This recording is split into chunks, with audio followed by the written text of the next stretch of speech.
Your Labour on about reducing the VAT threshold to 30,000. Now, what will it mean for the average working class person? Well, your prices are going up 20% for starters.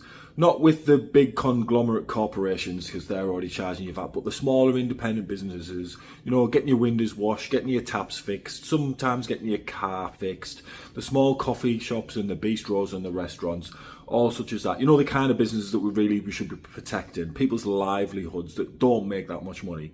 Because if you think the VAT threshold is not kept up with inflation, it was at £90,000 and it's barely moved in the last 5 or 10 years.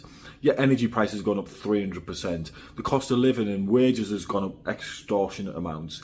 But the VAT threshold's barely moved, so you're having to put your prices up just to keep your margins, and the closer you get to the VAT threshold, you then have to charge 20%. And these small businesses and small tradesmen aren't going to soak up 20%, they're going to be passing it on to customers.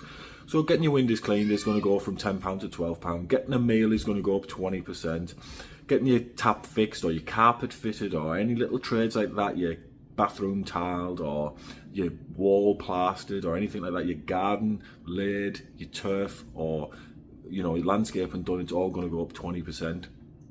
And also to the businesses, if you're a food business, you have no input tax on food, but you have an output tax. So that means, say you buy, I don't know, a piece of meat, there's no VAT on it, but then once you cook it, you have to charge 20% on top.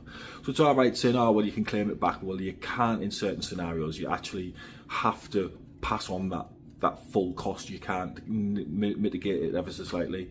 And then also think of, if you're paying £1,000 to £2,000 for your yearly end of year accounts, you are then going to have to pay a quarterly fee on top of that. So if you're paying, say, £2,000 for your end of year accounts, maybe it's a bit of payroll, you could probably have to pay at least £1,000 every quarter. So going from £2,000 annual accountancy fees to nearly £6,000 is going to be the average kind of scenario for most small businesses out there. And your paperwork and all such as that, you're going to have to spend more time on it, more time out of the business, more time on the admin. So to reduce it down to £30,000, yes, there is an argument that levels the playing field very much so, but to make £30,000 turnover, not profit, is very, very small number in the UK, very small. And don't forget that 20% is coming out of your turnover, not your profits. So you could actually be running at a loss and you will still owe the government 20% on your turnover, not your profits. So not taxing the working class people, no. Hitting the working class people, yes, because working class people work in these businesses, but also working class people use these businesses.